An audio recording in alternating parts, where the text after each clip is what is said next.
पूरे झारखंड में बारिश के आसार, 6 जिलों में अलर्ट। 11 अगस्त तक कई हिस्सों में हैवी रेन की संभावना। अब तक सामान्य में 14% कम बारिश। आज पूरे झारखंड में बारिश के आसार हैं। इसे लेकर मौसम विभाग ने येलो अलर्ट जारी किया है। 6 जिलों में भारी बारिश की संभावना जताई गई है। राज्य के पश्चिमी हिस्से में अधिक बारिश हो सकती है क्योंकि इन इलाकों में साइक्लोनिक सर्कुलेशन का क्षेत्र बन रहा है। रांची से मानसून ट्रफ गुजर रहा है, जिसका असर राजधानी में भी देखने को मिल सकता है। राज्य के कई हिस्सों में बारिश के साथ गरज की संभावना है। राज्य में कई जगहों पर वज्रपात की भी संभावना है। झारखंड के जिन जिलों में भारी बारिश की संभावना है उनमें गढ़वा, पलामू, लातेहार, लोहरदगा, गुमला और सिमडेगा शामिल है। हालांकि मौसम विभाग ने राज्य के सभी जिलों में हल्के से मध्यम दर्जे की बारिश की संभावना जाहिर की है। वायनाड लैंडस्लाइड पर केरल हाईकोर्ट में सुनवाई आज। सरकार को निर्देश, भूस्खलन रोकने क्या कर सकते हैं, जांच करें। 10 दिन बाद भी 138 लापता। केरल हाईकोर्ट आज वायनाड लैंडस्लाइड पर सुनवाई करेगा। 30 जुलाई को वायनाड में हुए लैंडस्लाइड और उसमें हुई 400 लोगों की मौत पर खुद एक्शन लिया। इस हादसे के 10 दिन बाद 138 लोग अब भी लापता हैं, जबकि हजारों बेघर हो गए हैं। जस्टिस जयशंकरन नायबेयार और जस्टिस VM श्याम कुमार की बेंच ने रजिस्ट्री को मामला दर्ज करने का निर्देश दिया। कोर्ट ने महाधिवक्ता को तलब किया और उन्हें कानून सहित मामलों पर विचार करने को कहा। यह भी कहा कि सरकार को सोचना चाहिए कि अवैध खनन और बाढ़ जैसी चीजों को रोकने के लिए कानूनी तौर पर क्या किया जा सकता है। जम्मू कश्मीर चुनाव को लेकर इलेक्शन कमीशन की प्रेस कॉन्फ्रेंस आज। कल पॉलिटिकल पार्टी के साथ मीटिंग की थी। दलों की मांग, जल्द चुनाव कराएं। आगामी विधानसभा चुनाव की तैयारियों को लेकर चुनाव आयोग की टीम 2 दिन के जम्मू कश्मीर दौरे पर है। आज शुक्रवार को दोपहर 2:30 में इलेक्शन कमीशन प्रेस कॉन्फ्रेंस करेगा। इससे पहले गुरुवार 8 अगस्त को मुख्य चुनाव आयुक्त राजीव कुमार समेत 3 चुनाव आयुक्त ने रीजनल और नेशनल पार्टियों से मीटिंग की। इसमें सभी पार्टियों ने जल्द चुनाव कराने की मांग की। मीटिंग में national conference, PDP, Bhajpa, Congress और अन्य दलों के नेता पहुंचे। पूजा खेडकर की अग्रिम जमानत पर आज सुनवाई। पूर्व ट्रेनी IAS ने दिल्ली हाई कोर्ट में याचिका लगाई। पिता के खिलाफ पुणे में एक और केस दर्ज। दिल्ली हाई कोर्ट आज पूर्व ट्रेनी IAS ऑफिसर पूजा खेडकर की अग्रिम जमानत याचिका पर सुनवाई करेगा। पटियाला हाउस कोर्ट ने 1 अगस्त को उन्हें राहत देने से इनकार कर दिया था। इसके बाद पूजा ने 8 अगस्त को दिल्ली हाई कोर्ट में याचिका लगाई। पूजा की याचिका पर जस्टिस सुब्रमण्यम प्रसाद की बेंच सुनवाई करेगी। 2023 बैच की ट्रेनी IAS अफसर रही पूजा के खिलाफ UPSC ने पहचान बदलकर तय सीमा से ज्यादा बार सिविल सर्विसेज का एग्जाम देने के लिए मामले में FIR दर्ज कराई थी। दूसरी तरफ पूजा खेडकर के पिता दिलीप खेडकर के खिलाफ पुणे के बंद गार्डन पुलिस स्टेशन में एक और केस दर्ज हुई है। उन पर सरकारी काम में बाधा डालने का आरोप है। दिलीप खेडकर जमीन विवाद में किसानों को पिस्टल से धमकाने के मामले में भी आरोपी है। इस केस में उन्हें अग्रिम जमानत मिली है। मुंबई के कॉलेज में हिजाब बैन पर SC में सुनवाई। बॉम्बे हाई कोर्ट ने कहा था यह छात्रों के मौलिक अधिकार का उल्लंघन नहीं।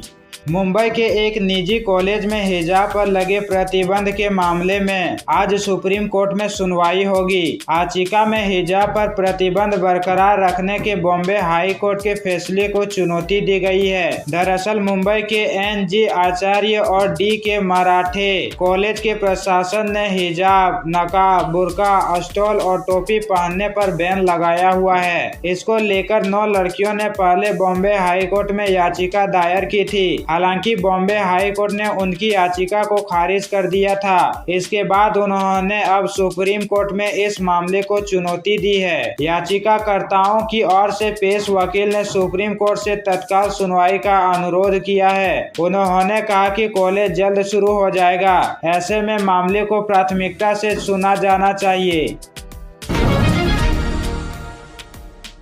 पानीपुरी के लिए लड़कियों के बीच मारपीट। पलामू में 5 लड़कियां भिड़ी। पहले बहस हुई, फिर हाथापाई होने लगी, लात घूंसे भी चले। पलामू के मेदिनी नगर के सुरेश सिंह चौक पर पानीपुरी के लिए लड़कियों का 2 ग्रुप आपस में भिड़ गया।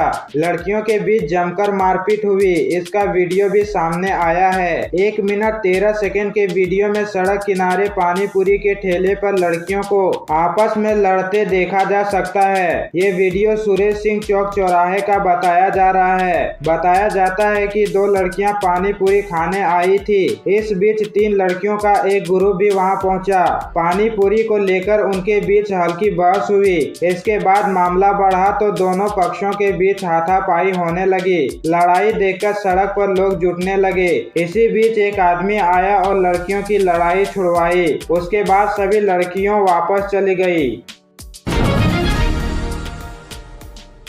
बिहार झारखंड का कुख्यात माओवादी गिरफ्तार। दोनों राज्यों ने रखा था 13 लाख का इनाम। 40 सालों से था नक्सल संगठन में सक्रिय। पलामू पुलिस को बड़ी सफलता हाथ लगी है। 13 लाख के इनामी जोनर कमांडर सीताराम रजवार उर्फ रमन रजवार की गिरफ्तारी हुसैनाबाद थाना क्षेत्र के झरगड़ा गांव से सटे झपिया पहाड़ के जंगल से की गई है। जोनल कमांडर सीताराम कुख्यात नक्सली रहा है। झारखंड सरकार ने 10 लाख और बिहार सरकार ने 3 लाख का इनाम घोषित कर रखा है। सीताराम रजवार पर झारखंड और बिहार में 51 मामले दर्ज हैं, जिसमें से 28 केस पलामू और 23 केस बिहार के औरंगाबाद और गया में दर्ज है। पिछले 40 वर्षों से सीताराम रजवार नक्सली संगठन में सक्रिय था। इस पर पहली केस 29 साल पहले 1995 में दर्ज हुआ था। वह बिहार के औरंगाबाद जिले के NTPC खेरा थाना क्षेत्र के सलैया का रहने वाला है। सिमडेगा जेल में ATS की रेड। अमन साहू के गुर्गे के पास जेल के अंदर मिला स्मार्टफोन। जेल के अंदर से चल रहा है गिरोह। सिमडेगा जेल में ATS की रेड पड़ी। रेड के दौरान जेल के अंदर से ATS को एक ट्रायड स्मार्टफोन मिला है। मोबाइल अमन साहू गिरोह के गुर्गे आकाश राय का है। जेल के अंदर से ही अमन साहू गिरोह का गुर्गे अपने गैंग के सदस्यों को फोन पर आदेश देता है। अमन साहू को गिरोह लॉरेंस बिश्नोई गैंग के साथ मिलकर काम कर रहा है। कई बार इन दोनों ग्रुप के साथ मिलकर काम करने की खबर आती रही है। जेल के अंदर स्मार्टफोन का मिलना जेल की सुरक्षा पर कई प्रश्न चिन्ह खड़े कर रहे हैं। बांग्लादेश में हिंदुओं की चिंता। पश्चिम बंगाल के दिलीप घोष से मिले मृत्युंजय कुमार। हिंदू नववर्ष यात्रा के संस्थापक मृत्युंजय कुमार ने पश्चिम बंगाल मेदिनीपुर के पूर्व सांसद हिंदुत्व के फायर ब्रांड नेता दिलीप घोष से उनके आवास मेदिनीपुर जाकर बांग्लादेश के कई मुद्दों पर खुलकर वार्ता की। मृत्युंजय कुमार ने दर्द जाहिर करते हुए कहा कि बांग्लादेशी हिंदुओं पर अत्याचार के वीडियो फोटो आ रहे हैं। हिंदुओं के घर तथा आस्था के केंद्र मंदिर को तोड़फोड़ और जलाया जा रहा है। हिंदू महिलाओं के साथ छेड़छाड़ तथा बलात्कार हो रहे हैं। भारत का बॉर्डर सील है तो बेचारे बांग्लादेशी हिंदू भाग कर जाए भी तो कहां जाएं। ऐसे अनेक को दर्दनाक वीडियो पर चर्चा के क्रम में भाजपा पश्चिम बंगाल के पूर्व अध्यक्ष मेदिनीपुर के सांसद ने कहा, बांग्लादेश के वर्तमान क्रियाकलाप और विस्तारवादी मानसिकता के लोग हमेशा अपने तो अस्थिर रहते ही हैं तथा अगल बगल के देश के लोगों को भी अस्थिर कर देते हैं। टाटा स्टील में आयोजन। टाटा स्टील UISL में वरिष्ठ स्वच्छता पर्यवेक्षक ओम प्रकाश की याद में शोक सभा का आयोजन। टाटा स्टील UISL ने शुक्रवार को दिवंगत कर्मी ओम प्रकाश को श्रद्धांजलि देने के लिए एक शोक सभा का आयोजन किया। ओम प्रकाश सार्वजनिक स्वास्थ्य सेवा विभाग में वरिष्ठ स्वच्छता पर्यवेक्षक थे। बीते दिनों ओम प्रकाश ने गोलमुरी स्थित अपने कार्यालय में काम के दबाव में आकर फांसी लगाकर आत्महत्या कर ली थी। कर्मियों ने उनकी आत्मा को शांति प्रदान करने के लिए 2 मिनट का मौन भी रखा। अवैध खदान ध्वस्त। अवैध रूप से जंगल में संचालित बेरल पत्थर और माइका खदान ध्वस्त। गिरिडीह के तीसरी थाना क्षेत्र के अहुर हड्डी जंगल में अवैध रूप से संचालित बेरल पत्थर और माइका खदान में वन विभाग की टीम ने लोकाय थाना पुलिस के सहयोग से शुक्रवार को डोजरिंग कराई है। इस दौरान आधा दर्जन से अधिक माइका और बेरल पत्थर खदान को JCB मशीन से ध्वस्त कर दिया गया है। वनपाल पवन चौधरी ने कहा, गुप्त सूचना मिली थी कि अहुर हड्डी जंगल में अवैध रूप से बेरल पत्थर और माइका खदान का संचालन किया जा रहा है। उक्त सूचना के आधार पर रेंजर के निर्देश पर एक टीम गठन कर वहां संचालित करीब आधा दर्जन खदान को डोजरिंग कराकर ध्वस्त कर दिया गया। 2 साइबर अपराधी को पुलिस ने किया गिरफ्तार। मोबाइल और सिम कार्ड बरामद। कस्टमर केयर का फर्जी नंबर पंच कर करते थे ठगी। गिरिडीह पुलिस ने 2 साइबर अपराधियों को गिरफ्तार किया है। यह कार्रवाई SP दीपक कुमार शर्मा को प्रतिबिंब पोर्टल के माध्यम से मिली सूचना पर साइबर थाना पुलिस ने की है। SP को सूचना मिली थी कि गिरिडीह के बेंगाबाद थाना क्षेत्र में कुछ साइबर अपराधी आम लोगों से ठगी कर रहे हैं। इसी सूचना के आधार पर साइबर थाना के प्रभारी अजय कुमार के नेतृत्व में छापेमारी टीम गठित की गई और इस टीम में पुलिस अवर निरीक्षक पुनीत कुमार गौतम, सहायक अवर निरीक्षक गजेंद्र कुमार, आरक्षी दामोदर प्रसाद मेहता व अरुण कुमार के सहयोग से छापेमारी करते हुए कुल 2 साइबर अपराधियों को गिरफ्तार किया गया है।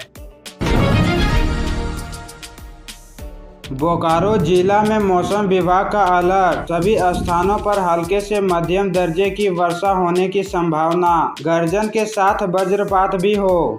9 अगस्त को बोकारो जिला में अहले सुबह मौसम साफ है, लेकिन कई स्थानों पर बादल छाया हुआ है। यहाँ सभी स्थानों पर हल्के से मध्यम दर्जे की वर्षा होने की संभावना है। मौसम विभाग ने येलो अलर्ट जारी किया है। कई स्थानों पर गर्जन के साथ वज्रपात भी हो सकती है। न्यूनतम तापमान 26 डिग्री एवं अधिकतम तापमान 31 डिग्री सेल्सियस रहने की संभावना है। हवा 3 किलोमीटर प्रति घंटा की रफ्तार से बह रही है।